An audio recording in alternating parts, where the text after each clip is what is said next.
Unfortunately, with the ever-quickening trend cycle and the nature of social media, I do worry that this process is going to be something that we keep seeing.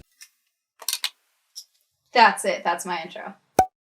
Hi, I'm Amanda, you're watching Swell Entertainment, and today we are talking about the toll of fast fame and or the cost of fast fame, the phenomenon fast fame, etc. Fast fame is mainly what I want to talk about today. And I also want to make something abundantly clear up front so I'm not misunderstood just because of like some of the things we're going to talk about and, you know, some of the people we're going to talk about. I know how the nature of music fans are in and of themselves. I am not saying that because someone experienced fast fame or a sudden jump in fame that means it is unjustified or that they don't deserve it, anything like that. I am not trying to say that any of these people are not talented and that they do not deserve their fame and success and that they have not worked for it, okay?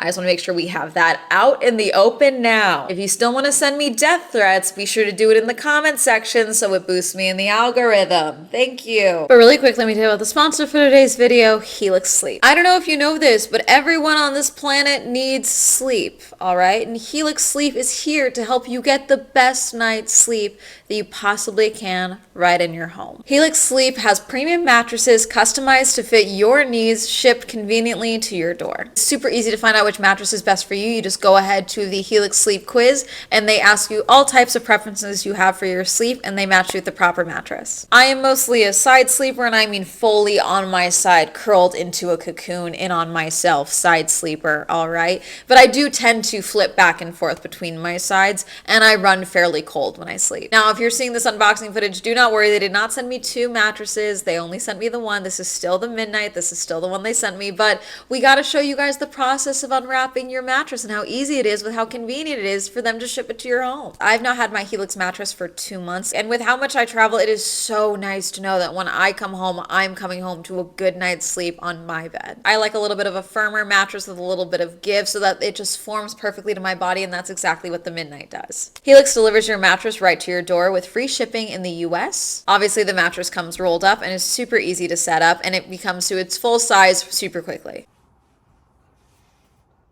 Do you like the bed? Do you like it? But if you're still not entirely sold, don't worry. Helix has a 100-night sleep trial, so if you try it out and decide you don't love it, you can send it back. And they offer flexible financing and payment options. I love my Helix mattress, and if you are thinking about looking for a new mattress, you should check out Helix Sleep. It's the perfect time to upgrade your sleep because they've got their 4th of July sale running right now, which takes you 30% off on Elite or Luxe mattresses, or 25% off site-wide. And if you get an Elite or Luxe mattress, you actually get 2 free pillows. Go ahead and click the link in the description box or go to helixsleep.com/swellentertainment to find out more about this limited time offer. Again, that's helixsleep.com/swellentertainment, and thank you again to Helix Sleep for sponsoring this video. When I describe fast fame, I'm not necessarily talking about like someone launches and then immediately, okay, they are, you know, doing world tours, etc. The concept of fast fame is just like career moving very quickly, very quickly, okay? Now, that does not mean that it's out of nowhere. It does not mean that it's sudden. It does not mean that they launched and then now suddenly, like I said, they're doing world tours. My definition of fast fame specifically is you had a existence, whether it was new or long-term, whatever, okay? And then something happens, and now suddenly you are propelled to a limelight that you were previously not in, that is leaps and bounds ahead of where you were in a very short time span. I think the most obvious / easy to use as an example here would be Chappell Roan, okay? Now, before anyone jumps down my throat, like I said, not saying this isn't justified. I'm a fan of Chappell. I've been a fan of Chappell for over a year. I was watching her TikToks before they went and deleted a bunch of them, which, side note, it's always funny to me when people are like, oh my God, what did they delete? It's like they deleted things that they want to, you know, build an image. It's how it works. Less possibility for loose ends if you know where everything is, basically. But yeah, so we're gonna talk about Chappell because I do think that this is a good example of fast fame in the social media age. It's funny because I had dinner with friends last night and they were like, oh, what are you gonna film tomorrow? I was like, oh, I'm gonna film this video, and I was explaining it. And one of my friends immediately goes, oh, like Chappell Roan. I was like, yeah, literally exactly her. Now, she was referencing the video of Chappell's crying at her concert and sharing at the concert, which we're going to talk about in a second as well.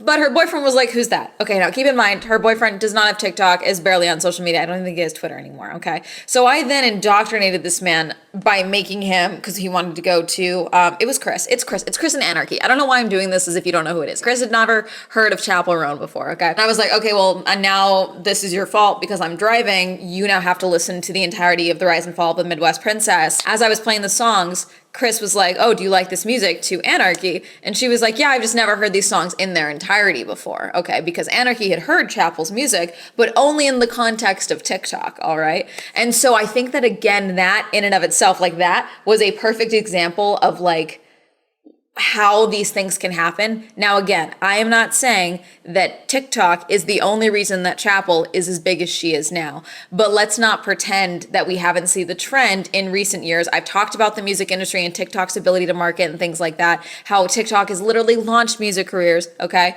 We've seen the hyperdrive speedrun engine that it can be, okay, for musicians and their careers. Now, it does not mean that she's not talented or that she makes TikTok music. I think the very nature of Chappell's music is very much like her songs are telling a story. There are segments that do very well on TikTok, but that doesn't mean that she is making necessarily TikTok music, because I think that that is a very clear distinction in music. At least 4 different artists are about to pop in your head when I say musicians who make music for TikTok specifically. Music to go viral on TikTok, okay? The same way that if I say a movie that was shot for TikTok, you know exactly what I'm talking about. Segments are very good, but then, the whole of the song, it's like, I see why you launched with this segment. It's things like that. I think fundamentally, Chappell makes a story with her songs, even if there is still like a bridge, a chorus, etc. Some of you are watching this and they're like, Amanda, are you ever going to tell us who Chappell Roan is? Yes, Chappell Roan is a musician, a singer, a lyricist, okay? Has been making music since she was about 17. She's now my age. Like I said, I've been a fan for her for over a year. When I heard Pink Pony Club, Pink Pony Club was a song that she thought was going to be the end of her career. It was like her last Hail Mary, basically, to do well. And when she put out Pink Pony Club, it actually underperformed and her label dropped her. The Rise and Fall of a Midwest Princess was a studio album by Chappell Roan, and it was released in September 22nd of 2023. So at the time of me recording this, Chappell Roan's The Rise and Fall of a Midwest Princess is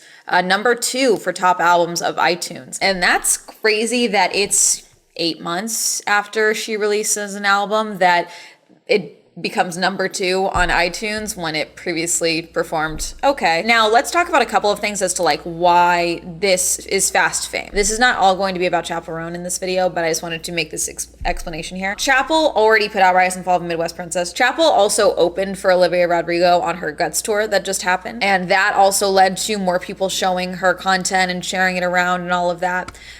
She then performed at Coachella as well, and she put out her song Good Luck Babe. So Good Luck Babe is a fantastic song, but it's also very popular. God, I can't even say it. We can't even chalk this up to like Pride Month. Luck Babe is about compulsive heterosexuality. Okay, I obviously can't play the song here, but I highly recommend you checking it out. But as a very happy in my sexuality bisexual, I love the song, all right, because it's a bop. This song did very well. Obviously, I think dropping something before Coachella, we saw this happen as well with Espresso, with Sabrina Carpenter. Espresso did really well because it was also just immediately performing it live. I also think, I don't know. Personally, I love discovering new music in a live setting, because I think it's just, you're so in it versus just listening to it, So I don't know. I think that there's something there of like, do you want to have a guaranteed hit? Immediately perform it live. Like, I think there's something there because, when you feel the speakers vibrating your internal organs, I do think that creates like a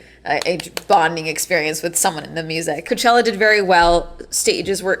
Crowds were huge. And then since then, Chappell has been doing her tour as well as performing at various music festivals and things like that. It is summer. It is the season for it. We are seeing these very large crowds turning up to the point that some people are saying like these crowds are so unsafe because they're putting her at a smaller stage because she is a growing artist, and they are then having to move her to bigger stages because they see what happened at the previous festival she was at, and they're like, oh no, we need to move you for safety and also just so people can hear you better, that type of thing. But it's been a very sharp leap, okay? I think since Coachella to now is the quickest speed trajectory as you can see. If you look like the Google searches for Chappell Roan, you can see the trend forecast leap from when she opened for Olivia Rodrigo to then, her performing at Coachella and all that, and the speed run of this. She just performed her new song Subway at, I think, Gov Ball. We're in June. She's been performing at Pride events all month. And I just think that this is just the quickest trajectory I've seen in a minute, okay, of someone doing very well. And they're like, oh, we see the crowd, like to see the crowd videos of people all doing Hot to Go is crazy, because Hot to Go is a little dance to it, which is very fun, okay? HOTTOGO,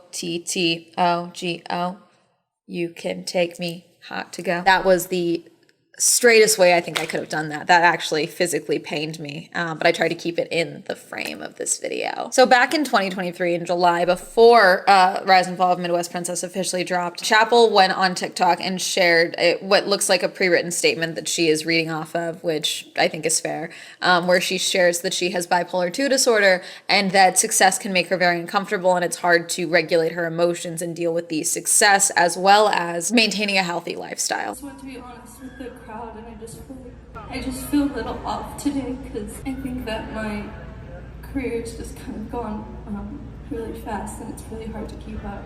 And so just being honest that I'm just having a hard time today. This is all I've ever wanted. It's just heavy sometimes. So thank you guys. I just wanted to share that I am very fortunate and grateful to have my dream job. This job is very difficult for me to process and maintain a healthy life and mindset. I already have difficulty regulating my emotions because I have bipolar 2 disorder. Everything is very exciting right now. And the phrase that I want to focus on as well for the her video of her on stage was her saying, this is all I've ever wanted, but it's just a lot sometimes, essentially. Because not the same way. I know someone's gonna be like, Amanda always brings it back to herself, but I'm trying to share that, like, it doesn't even need to be like you were performing at small venues and now you're performing to crowds of 40,000 people. Like, sometimes it is so small. When I went viral in 2020, I wasn't viral. I was viral on the concept of YouTube. When I had my first video pop off, okay, I, prior to that, had been getting 800 views. I had videos that would get max 100K views. And I had a video that I had published 2 weeks prior that had underperformed. It got 400 views.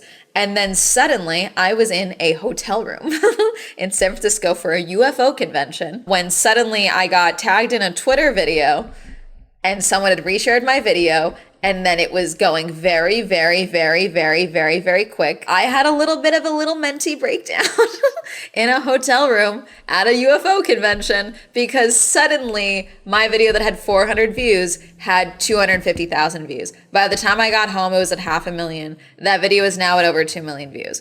But I was 22 and it was something where everyone was like, yeah, but this is what you wanted. It's like, yeah, but like, why are all these people looking at my face? You know, and the reality of the situation for myself is that you don't really get over that fear. You just kind of get used to that sensation. You either have to go fully into social media number blindness, really, or you get used to the fact that, like, yes, this video, who knows what it's gonna get. Let's look at my average right now. You just get used to the fact that on average, 100,000 people are gonna look at your face.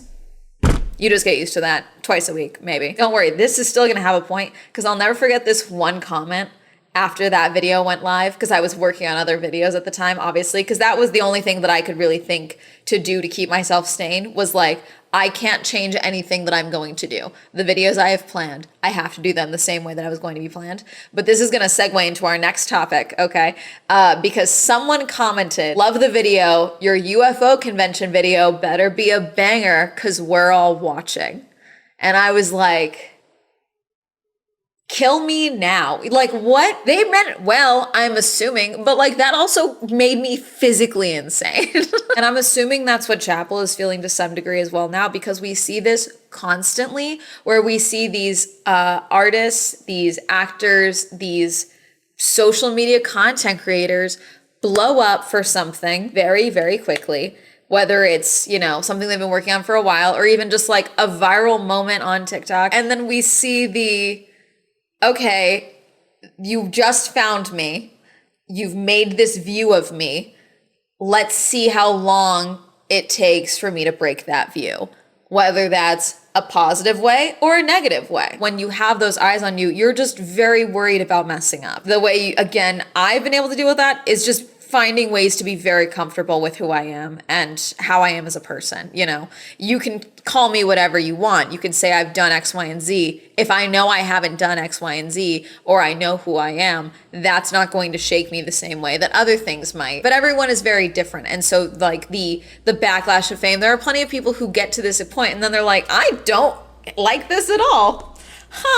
Goodbye, you know? This is not a fast fame example, but it's like even the situation where it's like, it may not even be you who like affects you, where it's like we have TikTokers right now who are very loved and adored, but their boyfriends decided it would be a great idea to go on a podcast and say some shit. And then now their comment sections are just talking about how little respect they have for this TikTok influencer now. And it's like, what the... what's happening? You know, like it's things like that where it's like, yeah, cool. So like my circle also can just completely fuck me over. This is great. The toll of fast fame of like, yes, this thing that I wanted. Now it's like, cool, I got it. I'm doing it. I'm for Chappell, I'm living my music. I get to make my art. I get to do this. For me, it's, I wanted to be a famous at 16. You know, I wanted to get discovered and act and all this stuff. And it's like, cool, I get to go and be professionally nosy now. That's my job. Some instances, people convince themselves, you know, like, I just need 1 million subscribers and I'll be happy. And it's like, oh no, because there's really not that big of a difference from 1 million to 800,000 to 600,000. It's just the number on the screen even. I saw a story, I'm not gonna post this because it was a story of a story, it sounds like, but it's like Instagram verification. They've changed all the rules for verification on Instagram, all this stuff. It was an influencer document. It's like, oh yeah, our friend was trying to get verified for years, and then they bought the verification when it came available on Instagram, and they were like, oh yeah, she like teared up, like she was like, oh my god, I finally did it, like managed to convince herself that like, yeah, this is a real thing that like was bestowed upon her, and then tried to say that it was bestowed upon her basically. I don't think the blue check is going to make you happy. Like it may feel validating to some degree, but also in that instance I'm just like, you plugged in your credit card information, bestie, really? It's things like that where it's like there's all these benchmarks or all these like figurative milestones even where you think like, oh, this will get me happy, and it won't. There's a podcast, I don't really listen much anymore, but there was a line that she always talked about. It's from Audrey Helps Actors, I believe. Years ago, she talked several times on this podcast about how if you think you're different, if you think you're the one that's going to immediately go to an audition and get booked and then be a superstar in one night, you better be prepared for the work that comes with being a superstar when you're just starting out. If you are ready to be cast as a lead with no experience, you better be ready to memorize 18 pages of dialogue a night minimum, you know, like that type of thing. Like you have to be prepared for the blessings that come if you are banking on those blessings. And there's just some things that you can't prepare for. You can't really prepare for the experience of looking out into a sea of people and not being able to discern where the end of the crowd is. You can't prepare yourself for that. Not really. You can do all the visual exercises you want until it is staring you in the face and you've got at least the first, maybe if you've got good eyesight, you've got the first like 10,000 people right here. No, 3,000 maybe. If you can discernibly make out those faces, you better be ready to deal with the emotions of having those faces staring at you. I also think that now, because of the nature of social media, because words lose all meaning, you also have to just be prepared for the ramifications of someone calling you an industry plant. Rina Sawayama, she was called an industry plant, and she said, I've been doing this for like 10 years. If someone tried to plant me, they did a shit job of it or something like that. I may just be adding the word shit in there because yeah, that's always how I feel. When Rush was coming out and all of that, I remember people saying that Troye Sivan was an industry plant, and industry plant now just comes to mean this person that I personally was not familiar with a month ago is now very popular and everyone's talking about them. That does not mean industry plant. It just means that maybe you are not in the circles or as online as you may think you are. Maybe that's a good thing. I think it was Victoria Monet who just won a Grammy, and the amount of people that were like, who is she? Like, I've never heard of her. Why is she the best popular new artist? But I remember seeing that and I was just like, God, you all sound like my dad. My dad called me not too long ago and was like, okay, The Killers are getting a Vegas residency. Can you name one song from them? I was like, yeah, can you not? Like, are you kidding right now? And I was like, I want you to Google them right now, and then I want you to call me back and tell me you truly have never heard of any of their music. And he was like, okay, I get it now. I was like, yeah, I bet you do. You guys are sounding like our parents. Like you were sounding like people when you start being like, oh, because my personal fave, the people I have a Stan account for, because they're not personally getting recognized, this person must be an industry plant. You know, it's like, no, it's so crazy. It's fascinating to me. Yeah, because Chappell also being called an industry plant. No. You think that she would have this clear of a vision and visuals for herself if she was an industry plant? No. There'd be way less videos of her talking about how much she hates men on TikTok if she was an industry plant. Okay, that's just not how this works. But I'm also sure that also sucks where it's like, oh yes, all the hard work that you've done for your art. Like Troye Sivan in particular, that one did me psychic damage when I heard that, because I was like, did you not see the videos of him and Tyler Oakley on YouTube? Like, what's going on? What do you mean industry plant? Like, this guy's been acting for years now. He's been making music for years now. Like, industry plant, really? The disconnect between like, oh yes, because it's not in my personal reality, this does not exist in, you know, other circles. They're not popular in other circles. There's, you know, I feel like with fast fame as well, like I mentioned just now, you know, there's a lot of artists who pop off really big and they immediately start doing like tours and stuff because they want to capitalize on it. And some people are already prepared for this. So like Chappell already has been performing. Olivia Rodrigo as well. Not to say that she dealt with fast fame. She just, you know, pivoted, you know, and it blew up. Sabrina Carpenter as well, been performing for years. Okay. Someone called Sabrina Carpenter an industry plant. And I was like, I think you're just messing with me. I think you're physically, again, trying to do me psychic damage. You've got people who have been performing either at a Disney stage, their personal stage, whatever, for years. And so they're able to kind of pivot into, you know, at least a stage performance and the rigor that takes, because performing on a stage is very intensive. Vocally, it's intensive, you know, dance-wise, if you're dancing at all, God, you got to be running on a treadmill, singing your songs, belting it out in order to keep that lung capacity for singing while you are doing a dance choreography, okay? It's crazy. And be able to keep that vocal control,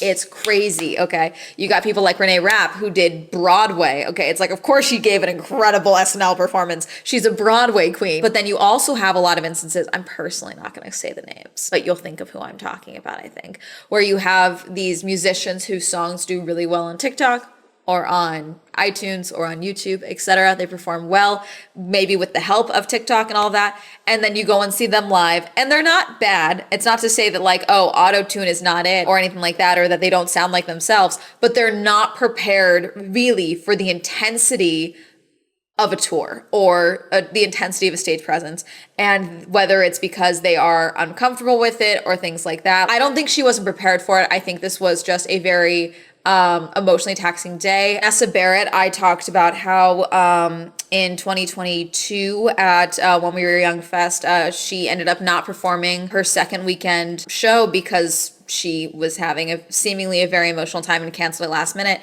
There's instances like that. Like I said, you're not prepared for the emotions of that. My understanding with that, which again, I'm not trying to put that on because I had been at her previous weekend set, there was a lot of technical difficulties with that. And I don't know if maybe that fed into it. Like she was worried about that happening again and affecting the performance. And so she just decided not to perform, or it was too emotionally taxing to perform. There's instances like that where you kind of have to be adaptable in a certain sense, and some people just aren't prepared to do that. I think what we don't hear about enough is a lot of artists who after their first studio tour, or even during their first stadium tour, just live show tour, they get very sick while touring, okay? Because until you really know what your body needs while dealing with, I travel constantly. I'm on the verge of a crazy mental breakdown and I'm not doing live shows constantly, okay? Like I am trying to figure out still myself as a 26-year-old who is not a musician, trying to figure out what my body needs so that I can continue to travel and do the content that I do and the job that I've chosen for myself. I am trying to figure that out for myself, but to then be doing that and sometimes be in a different state every other day of the week and be able to do a live performance and perform, incredibly taxing thing on your body that you don't learn what your body really needs until until you have that support system, maybe a nutritionist, maybe a doctor on site, and that doesn't come until later on in your career typically. Or at least you just learned from experience of like, okay, if I eat 2 apples before I go on stage, I don't feel like death by the end of the show. You know, who knows? It's little things like that. Maybe you need to take magnesium at night. Maybe you need to do X, Y, and Z. Maybe you do need to be getting an IV drip twice a week, you know, to make sure that you're not dehydrated. But I feel like there's a lot of musicians who start performing sick, losing their voice, etc., and we don't know about it until it is far more severe than they wanted it to be, basically, because they can't afford canceling tour dates. They can't say no to rescheduling. They can't say X, Y, and Z. Like, I think there's way more taxing things that happen on tour, especially for first-time touring artists, than we know about. Something I also haven't talked about, because I feel like I talk about this every other video when I mention social media, the predatory nature of popping off very quickly. We see this with YouTubers popping off. I've talked at length about the amount of managers, MCNs, companies that tried to get giant chunks of my ad revenue and were hoping I didn't know better, like actively told me. They were like, do you have a business degree? How do you know what you're talking about? Usually we just offer money and they say yes. Like actively telling me that over the phone. There's things like that as well happening because you have this thing going off and you're like, oh my God, this is so great, but I don't know how to do X, Y, and Z. And then you have someone who just creeches into frame. I know what to do. Like, it's like, oh my God, thank you. I get to just live my dream and make music. And then you've got this predatory, you know, like 360 deal, which we are now seeing in management companies and social media. That's a whole other video. That's a whole other video of 360 deals and how they're encroaching onto social media, because that's where they're finding out the money is if they just take everything from you. It's driving me insane. And capitalism is fun. I keep going about how people are using fast fame, negative fast fame, to propel themselves into a new career. We can talk about that one chick that said the N-word with her whole chest in a TikTok video, got herself fired from her job, and then used that to parlay into being an alt-right pundit.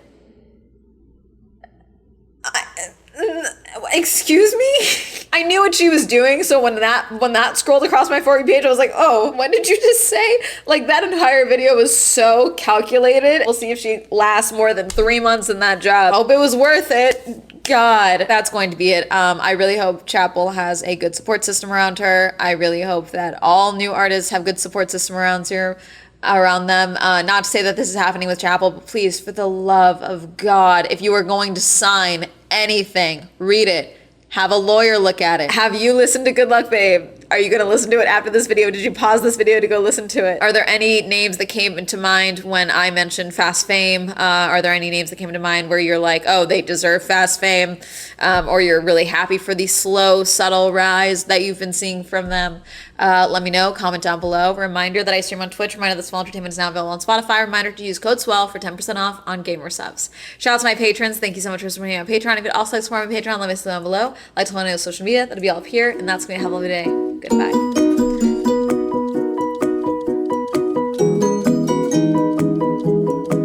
You know what? I think I deserve a like and subscribe just because I refrained from singing Hot to Go or Good Luck Babe the entirety of this video. Aside from when I did the little dance, but that didn't count. I was talk singing, that doesn't count. Thank you, Oz, Eva, Ayana, Abby, Angel, Goth, Glenn, Palace, Pink, Jasmine, Lauren, Amy, Aslan, Medic, Rosie, Victor, Andrew, Tenzin, Sam, Mae West, Michael, Ryan, Adira, Nathan, Zwink, Literal, Jeffrey, Randy, QWERTY, Nomad, Thomas, Tasha, Donnie, Winter, Kenny, Robert, Cameron, Elliott.